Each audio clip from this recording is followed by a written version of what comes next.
Our Sreesankar, Head Institutional Equities at Prabhudas Lilladher is joining us right now. Sri, good morning. Good to have you with us here. Good morning. I think we're chatting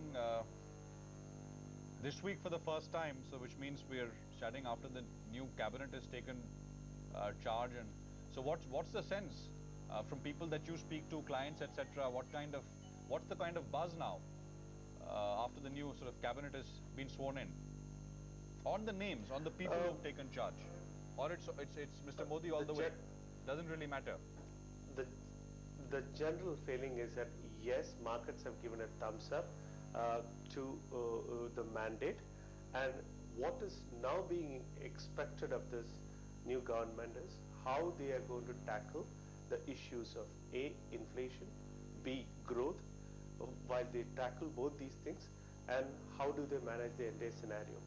So I don't think this is something which can be answered or which they can do it in a matter of a week, and it takes a longer period of time. So investors are actually waiting to see first two things. Again, the policy decisions which will come from the new government, which will to a lot of investors, which will be laying out the path that this government is going to take forward. That's number one. Number two, what are they going to do with the issues relating to the fiscal problems that we have?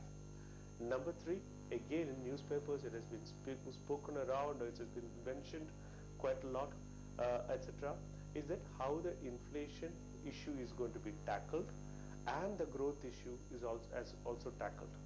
So now I don't think that we have an answer for these things coming in a week. It will take probably, the first indication will be the budget. Budget again doesn't talk about the policy directives.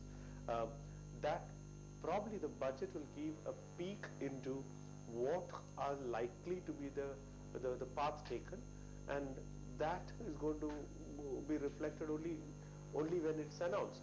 So till then the markets, in my view, will be in a matter of consolidation for quite some time.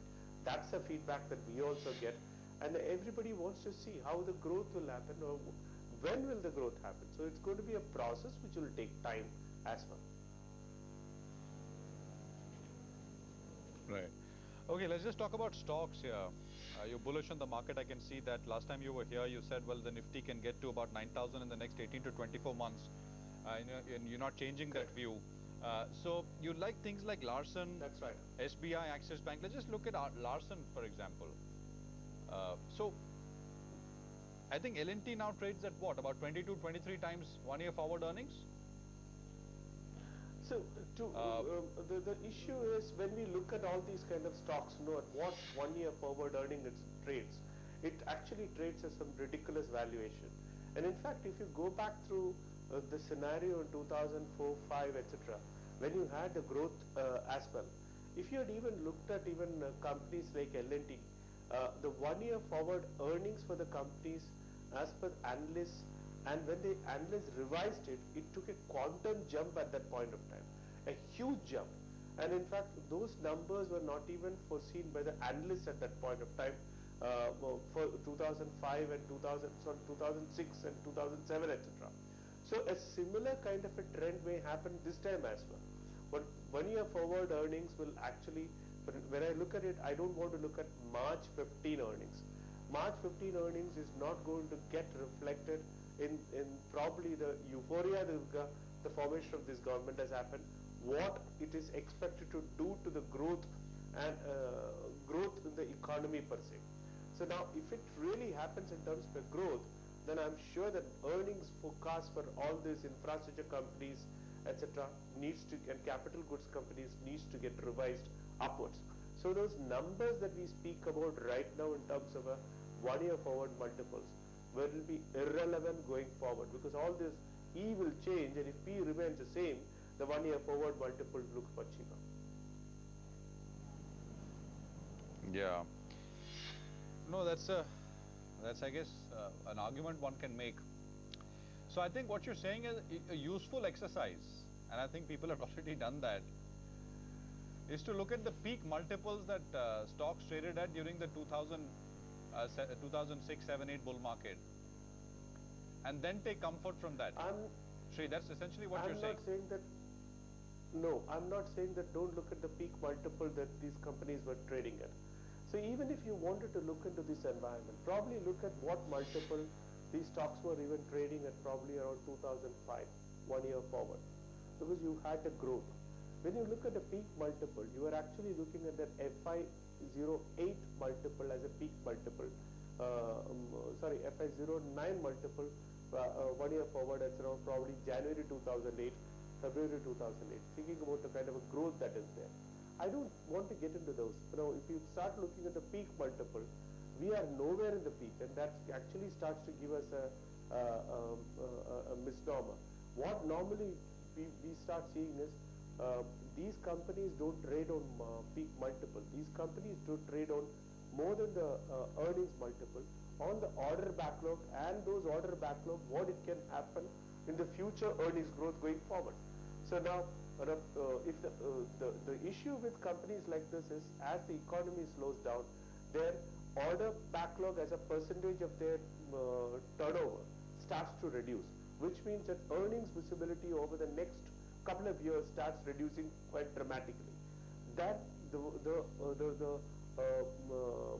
year forward multiple means it's the earnings starts to slow down, and then you have a problem, because visibility actually reduces quite considerably. That's the problem which is going to be with capital goods companies, and also engineering and project construction companies, etc., which has got a visibility probably for next 3 years, and so on and so forth. So I don't think that just looking at a 1 year forward multiple and taking a peak valuation is the right way to look at it. And I'm sure that different people may look at different kind of earnings multiple or the valuation tools that everybody uses.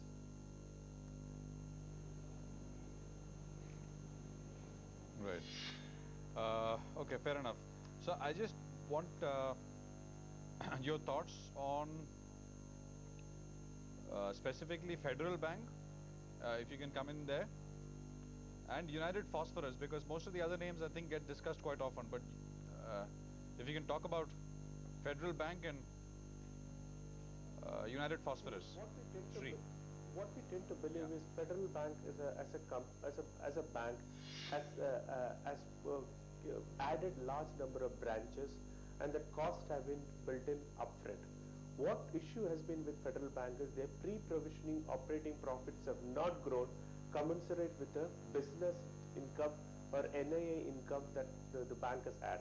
One of the reasons that we attribute is the front-ending of the cost in terms of the large number of branches it has added.